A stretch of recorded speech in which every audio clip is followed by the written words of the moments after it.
ये एक बहुत ही अच्छा क्वेश्चन है।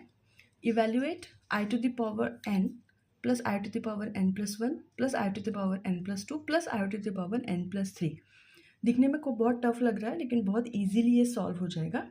सबसे पहले हम एज्यूम करेंगे कि दैट इज z, ये है हमारा कॉम्प्लेक्स नंबर। अब इसमें से आप यहाँ पे जो n to the power i to the power n है, यहाँ पर है n प्लस 1, इसे हम लिख सकते हैं i to the power n multiply i to the power 1। इसको हम लिख सकते हैं i to the power n multiply by i to the power 2। इसको हम लिख सकते हैं i to the power n multiply by i to the power 3। Okay, इन सब में से हमने i to the power n को कॉमन लिया तो ये बचा plus 1 plus iota square plus iota cube. सबकी वैल्यू पुट कीजिए। Iota will be iota, this is -1, this is minus iota. तो आप देखिए सब कट हो जाएगा, 0 बचेगा और मर्जी आई टू द पावर n का 0 से मल्टीप्लाई करेंगे तो ये सिंपल आपका आ जाएगा 0। इस तरीके से कुछ बहुत ही इजी क्वेश्चंस हैं जो कि आपको प्रैक्टिस के लिए दिए हैं। काफ़ी सारी बुक्स में से मैंने इनको कलेक्ट किया है, आपके एनसीईआरटी बुक में नहीं है, बट ये एग्जाम्पल करने से आपका जो कंसेप्ट है वो बहुत अच्छे से क्लियर हो जाएगा कॉम्प्लेक्स नंबर का। ये है show that this full value is equals to 0। तो सबसे पहले हमने इसे माना z। ओके, सॉरी यहाँ पे ये मॉड्यूलस नहीं है, this is not the modulus, it is just z की इक्वल वैल्यू है आपके पास ये।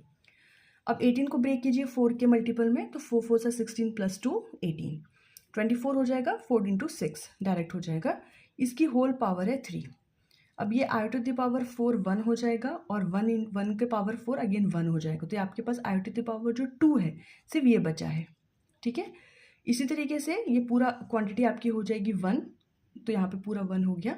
इसकी होल क्यूब ये होता है -1, तो -1 + 1 0, 0 का आप क्यूब कीजिए तो भी यू विल गेट 0। ठीक है, बहुत सिंपली इजीली इसको ये प्रूव हो जाते हैं। Find the value of this one, इसकी हमें वैल्यू फाइंड करनी है। तो हम इसे सीधे एग्जाम्पल से प्रूव करेंगे, मतलब फाइंड करेंगे। हम यहाँ पे n = 1 ले लेते हैं, तो यहाँ पे आ जाएगा i to the power 5 minus i to the power 3 = 2। इसको ब्रेक कीजिए 4 और 1 में, तो ये हो जाएगा 1 मतलब आयोटा, ये हो जाता है माइनस आयोटा, तो माइनस माइनस हो जाएगा प्लस, 2 से 2 cancel, that will be iota. ठीक है, तो z की जो वैल्यू है वो है आयोटा। इस तरीके से आप 2 3 जो भी आप वैल्यू पुट करेंगे आपको इसकी वैल्यूज़ मिलती जाएंगी। अब ये देखिए एक और क्वेश्चन है, दिखने में बहुत टफ है, बहुत बहुत सिंपल है। ऊपर आपकी जो वैल्यूज़ हैं और नीचे आपकी ये इतनी सारी वैल्यूज़ है -1, ये आपका क्वेश्चन है। इसको आप जो सबसे स्मॉलेस्ट आपके पास नंबर है वो आप कॉमन लेंगे, न्यूमरेटर में भी डिनोमिनेटर में। इसे नेक्स्ट वीडियो में कवर करते हैं, थोड़ा समझाना पड़ेगा इसे। Thank you.